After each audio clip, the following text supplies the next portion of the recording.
है जिसकी हम चर्चा करेंगे। कल एक बहुत बड़ा मामला सामने आया कि बिहार के जो शिक्षा मंत्री हैं, जो शिक्षा मंत्री थे चंद्रशेखर जी, प्रोफेसर चंद्रशेखर, उनको हटा दिया गया है। अब उनको गन्ना विभाग का मंत्री बनाया गया है।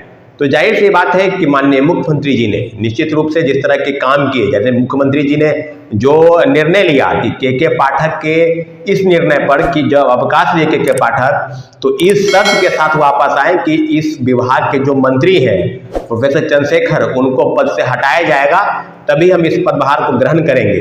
तो जाहिर सी बात है कि माननीय मुख्यमंत्री जी ने इस बात पर संज्ञान लिया, इस बात पर हामी भरी, और के पाठक के जो आवेदन थे, के पाठक सर का जो निर्णय था, उस निर्णय के साथ होते हुए मुझे लगता है कि चंद्रशेखर जी को इस मंत्री पद से छुट्टी कर दी गई और उन्हें गन्ना विभाग का मंत्री बनाया गया है। तो अब सवाल आके अटका है कि क्या के पाठक सर के उत्तरदायित्व की चिंता बिहार सरकार को है? शिक्षा व्यवस्था अगर बदलनी है तो एकमात्र बिंदु किसी पर है, जिम्मेवारी है तो के पाठक पर है। तो फिर मंत्रालय किस प्रकार से चल रहा था? क्या चंद्रशेखर जी नाकाम रहे हैं इस तरह की चीजों पर? तो आपको याद होगा कि जब से वो मंत्री बने हैं, शिक्षा व्यवस्था पटरी पर उतरने वाली है, शिक्षा व्यवस्था पटरी से उतर गई, उसको ठीक करने की बजाय कैसे दुरुस्त होगी उसको करने की बजाय, स्कूल कॉलेज आदि कई जो शैक्षणिक वातावरण थे उसको ठीक करने की बजाय वो जाति धर्म, रामचरितमानस, गीता पर, ग्रंथ पर और कई चीजों पर व्याख्यान दे रहे थे। खासकर उनका व्याख्यान जो था वो जाति और धर्म के इर्द गिर्द ही घूम रहा था। तो अब ये कहने की जरूरत नहीं है कि क्या के पाठक सर को जो अफसरशाही की खुली लगाम उनको छूट दे दी गई कि आप शिक्षा व्यवस्था में जो अमूलचूल परिवर्तन है और जो बहाली है, इस सारे मामलों पर अब पूरा दायित्व जो है, भले ही विभागीय मंत्री आलोक मेहता को बनाया गया है, परंतु शिक्षा विभाग की जो कवायद है और शिक्षा व्यवस्था को बदलने की जो माननीय मुख्यमंत्री का दिशा निर्देश है, उस सब पर क्या के पाठक सर लगाम लगा पाएंगे? तो मैं सीधे उस बिंदु पर आना चाहता हूं कि TRE 1 में जिस तरह के घोटाले हुए, जिस तरह का भ्रष्टाचार हुआ और फर्जीवाड़े के नाम पर जो शिक्षक बहाल हुए, उनको हटा तो दिया जा रहा है, उनको पकड़ा तो जा रहा है, परंतु क्या पूरक परिणाम जारी नहीं होने चाहिए थे? क्या उनके जगह पर नए कैंडिडेट, फ्रेश कैंडिडेट को मौका नहीं मिलना चाहिए था? तो इस तरह की चीजों पर अगर संज्ञान नहीं लिया जाएगा, अगर बातें आगे नहीं बढ़ेगी, तो क्या के पाठक के रहने से और नहीं रहने से क्या शिक्षा व्यवस्था बदल नहीं जाएगी? आपने के पाठक के आने से 2-3 चीज प्रमुख हुई है। मैं इस बात की बुरी प्रशंसा करता हूं कि 27 लाख से ज्यादा छात्र जो स्कूल में सिर्फ आज उनका नामांकन था, वो विद्यालय नहीं आ रहे थे, जो सरकारी लाभ है वो ले रहे थे, उनका नाम काटा गया। 27 लाख, वो आंकड़ा छोटा नहीं है। इसके अलावा जो शिक्षक सिर्फ नौकरी कर रहे थे, उनको विद्यालय से न समय पर विद्यालय आना, न समय पर जाना, और जो विद्यालय की गतिविधि है स्कूल और कॉलेज की, इस गतिविधियों से उनका कोई खास मतलब नहीं था। तो मुझे लगता है के पाठक सर के आने से इस सब गतिविधियों पर लगाम लगा है। वो ससमय स्कूल आ रहे हैं, ससमय स्कूल से जा रहे हैं, और जो भी शैक्षणिक वातावरण है उसको तैयारी के, परंतु कुछ मामले को लेकर तुगलकी फरमान जारी करना, कहीं न कहीं प्रिंसिपल का वेतन रोक देना, MLC का वेतन रोक देना, यहाँ तक कि वाइस चांसलर का वेतन रोक देना, और माननीय गवर्नर यानी राज्यपाल जो कुलाधिपति होते हैं, उनके कुछ हस्तक्षेप भी हुए इस मामले को लेकर।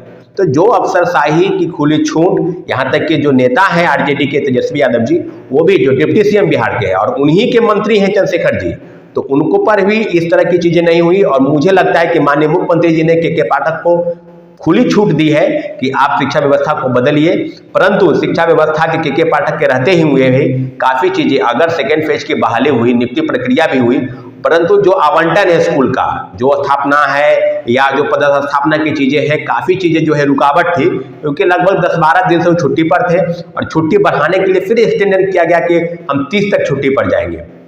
परंतु मेरा यह मानना है कि के पाठक के रहते हुए TRE 1 और TRE 2 दोनों में व्यापक तौर पर धांधली हुई है। और जो चीजें हम लोग कहना चाहते हैं कि सेकेंड फेज की बहाली को लेकर जो पूरक परिणाम, अगर शिक्षा विभाग की सूची गई है 1400 कुछ पदों के लिए, तो सारे पदों पर TRE 2 के तहत पूरक परिणाम जारी होने चाहिए थे, परंतु अभी तक लगभग 4 जनवरी का ट्वीट है, और ट्वीट के हवाले से इस बात की अभी तक पुष्टि नहीं हुई है कि क्या पूरक परिणाम जारी होंगे या कब होंगे, क्योंकि जो पता चल रहा है कि शिक्षा विभाग ने जो आवेदन थे उसको रोक लिया है या वापस ले लिया है। तो मुझे लगता है कि इस बात पर मुझे चिंता नहीं है, इस बात पर सारे शिक्षक अभ्यर्थियों को चिंता नहीं होनी चाहिए। क्या चिंता नहीं होनी चाहिए? क्या चिंता लाजमी नहीं है? शिक्षक अभ्यर्थी इस बात पर इंतजार कर रहे हैं कि बिहार की शिक्षा व्यवस्था बदले, परंतु एक अफसर को इतना खुली छूट मिले कि वो बेपटरी होकर तुगलकी फरमान जारी करे। कभी धूप में आग सेकने पर कार्रवाई, कभी व्हाट्सएप चैट पर बातचीत करने पर कार्रवाई, और अभी स्कूल पर जो टाइमिंग को लेकर कुछ कार्रवाई हुई है, डीएम और कमिश्नर की तरफ से जो चिट्ठी निकाली गई उस पर भी तानातानी का जो माहौल है, इस तरह की चीजें। तो के पाठक और चंद्रशेखर जी का लड़ाई पहले से जगजाहिर था कि के पाठक के जो दायित्व थे और के पाठक का जो दिशा निर्देश था, इसके चलते 1 महीने से ज्यादा तक चंद्रशेखर जो तत्कालीन शिक्षा मंत्री थे वो ऑफिस तक नहीं आए। तो सारी चीजें क्या के पाठक के इर्द गिर्द ही घूमेगी? के पाठक जो सेंटर है, जो सेंटर बिंदु है, क्या उसी के तरफ जो सारी शिक्षा व्यवस्था बदलेगी? अगर इस बात पर पूरी कवायद है तो TRE 1 से लेकर TRE 2 तक जो बड़े पैमाने पर फर्जीवाड़ा हुआ, उसका दोषी कौन है, उसका क्रेडिट कौन लेगा? तो के पाठक लेंगे या अतुल प्रसाद लेंगे? मुझे लगता है कि बीपीएससी और शिक्षा विभाग ने मिलकर जिस तरह के आवंटन किए, जिस तरह की नियुक्ति प्रक्रिया अपनाई, तो सारे नियुक्ति प्रक्रिया में दोषारोपण था, निश्चित रूप से दोष था, क्योंकि आपने सर्टिफिकेट के बिना वेरिफिकेशन के रिजल्ट निकाला, सीटेट फेल, एसटीटी फेल, कई फर्जी प्रमाण पत्र। आज डोमिसाइल की चर्चा हो रही है, डोमिसाइल भी फर्जी बनवाया जा रहा है, आपको दिव्यांगता सर्टिफिकेट फर्जी बनवाया जा रहा है। तो नियुक्ति प्रक्रिया में अब इस बात की पुष्टि तो नहीं हो सकती ना कि गलत नहीं हुआ। गलत तो है, आप ही की चिट्ठी बाहर निकल रही है। नालंदा से 300 से ज्यादा शिक्षक गायब है ज्वाइनिंग करने के बाद। अभी हाल में ही थंब इंप्रेशन लिया जा रहा है TRE 1 में। क्यों? क्योंकि लोग पता चल रहा है कि आपने परीक्षा दिया, आपके जगह पर कोई और बैठा, ज्वाइनिंग आपने किया, या फोटो मिलान नहीं हो रहा है, आधार कार्ड का मैचिंग नहीं हो रहा है। तो अब हम लोग क्या कहेंगे कि क्या फर्जीवाड़ा नहीं हुआ? तो के पाठक सर और अतुल प्रसाद जी का बात जो है, वो चंद्रशेखर जी का जो जिस तरह का बयान दे रहे थे, शिक्षा से इतर वो बयान दे रहे थे, वो बात, तो सब मिलाकर अगर कहा जाए तो TRE 1 से लेकर TRE 2 तक काफी लाखों नियुक्ति हुई है। कोई डाउट नहीं कि 3 महीने में लगभग 2 लाख से ज्यादा शिक्षकों को नौकरी दी गई, परंतु जो फर्जीवाड़ा हुआ उनको बाहर का रास्ता दिखाया जा रहा है। तो क्या उनके जगह पर पूरक परिणाम जारी नहीं होने चाहिए? क्या सप्लीमेंट्री रिजल्ट की मांग बिल्कुल जायज नहीं है? तो सप्लीमेंट्री रिजल्ट को लेकर शिक्षक अभ्यर्थी इस बात पर इंतजार कर रहे हैं TRE 2 के खासकर, और TRE 1 में जो हुआ उसके लिए सैकड़ों, मुझे लगता है कि सैकड़ों अभ्यर्थी आज भी इंतजार कर रहे हैं कि मेरा रिजल्ट आएगा। सिर्फ और सिर्फ जो मल्टीपल रिजल्ट थे उन्हीं को लेकर रिजल्ट जारी किया गया है। अभी तक 25 अक्टूबर के ट्वीट के हवाले से अगर बात करेंगे तो ये बात जान लीजिए कि जिस तरह के फर्जीवाड़े TRE 1 में हुए, मल्टीपल रिजल्ट हो या ड्रॉप आउट हो या फर्जीवाड़े तरीके से जो बाहर हो रहे हैं, तो ओवरऑल आंकड़ा अगर आप पाएंगे तो ये की संख्या लगभग 10,000 से कम नहीं होगी, और 10,000 लोगों ने डॉक्यूमेंट का वेरिफिकेशन तक नहीं कराया है।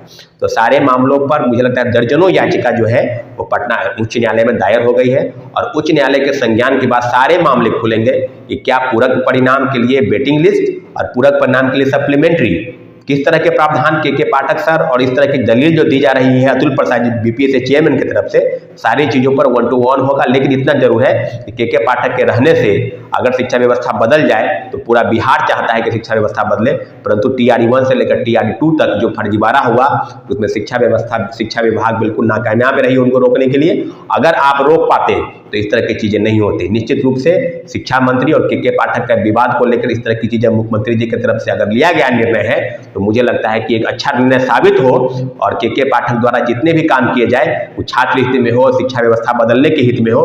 तो के पाठक के पद पर बने रहना निश्चित रूप से जरूरी है, परंतु तुगलकी फरमान जारी नहीं हो, इस तरह की चीजों पर भी ध्यान रखने की जरूरत है। क्योंकि शिक्षा व्यवस्था अगर बदलनी है तो शिक्षकों के भरोसे, तो शिक्षकों को कॉन्फिडेंस में लेने की जरूरत है। हाँ, विभाग का मंत्री कौन बनेगा नहीं बनेगा ये माननीय मुख्यमंत्री का काम है, लेकिन इतना जरूर है कि के पाठक जैसा सख्त अफसर अगर किसी विभाग का अधिकारी है तो उसके लिए भी कई नियम कानून के बंधे होते हैं, और उसको देखकर ही कई फरमान जारी होंगे। लेकिन शिक्षा व्यवस्था अगर बदलनी है तो सभी को एक साथ लेने की जरूरत है, सभी को कॉन्फिडेंस में लेने की जरूरत है, तभी शिक्षा व्यवस्था बदलेगी।